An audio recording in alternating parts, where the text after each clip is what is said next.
You are not called to prove your strength by walking yourself to death. Yes, you are not required to strive to sustain what God initiated. Peace is returning to your life. In the name of Jesus, rest is being restored as you obey God. In Jesus' name, amen. Rest is not weakness, it's warfare. You've been pushing, grinding, proving yourself, sometimes overextending yourself, and you call it dedication. But sometimes the most spiritual thing you can do is to stop. Can you stop? Give me a few minutes today and you will understand why rest is not retreat, it is resistance.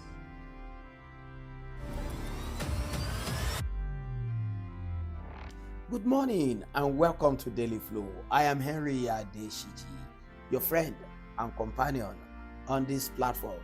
And today we want to talk about pace. The pace at which you move, you push, and you exert yourself. Our scripture for meditation today is Exodus chapter 33, verse 14, where God says to Moses, "My presence will go with you, and I will give you rest." Notice what God pairs together: presence and rest. Not presence and pressure, not presence and performance. Rest.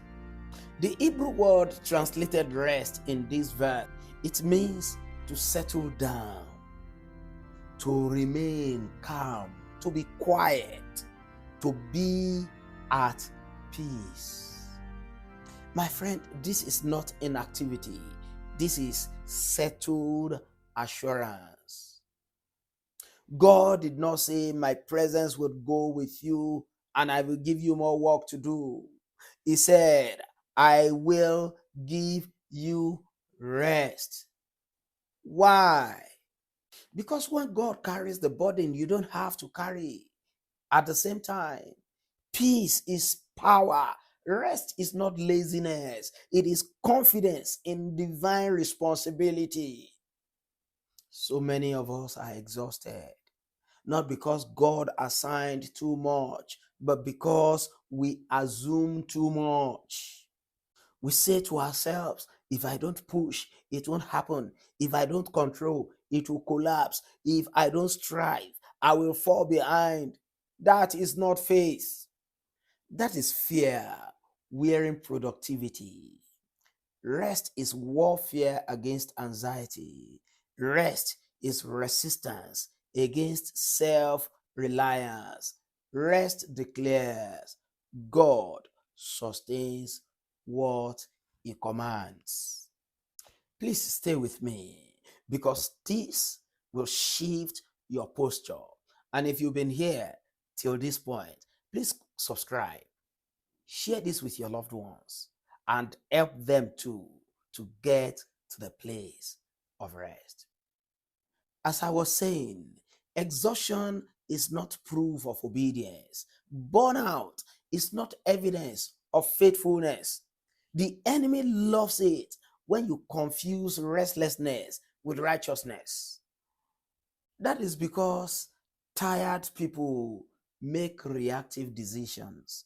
Anxious people rush timing. Fatigued people mishear and misinterpret instructions. Rest protects clarity. Peace strengthens endurance. If his presence goes with you, you do not need frantic pace. Peace is power. Striving a lot of times says, "I must make this happen." Rest says, "God will fulfill what he has promised." Striving tightens control. Rest releases it. Striving accelerates anxiety. Rest strengthens discernment.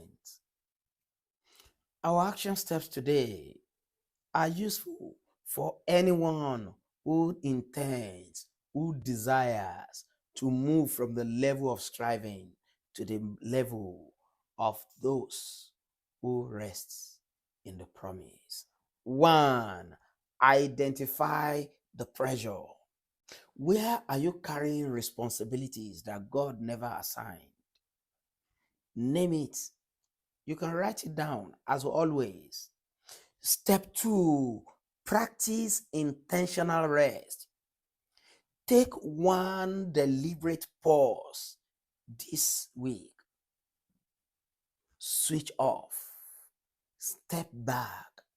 Sit quietly somewhere. This is not laziness, it is alignment. Have you ever wondered about the law of the Sabbath? Why God commanded man to rest one full day out of 7? My friend, peace is power. You are not sustained by striving.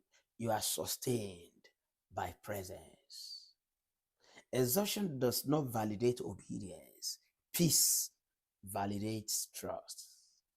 You will not burn out in your calling, but you will collapse under self-imposed pressure if you don't allow His presence to go with you and give you the rest that you need.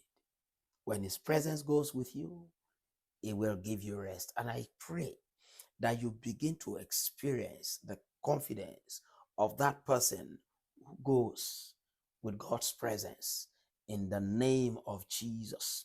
Receive peace, receive rest in Jesus' name. Amen. Yes, somebody may be wondering, if rest is spiritual warfare, how do we differentiate between resting that aligns with God and retreating in disobedience?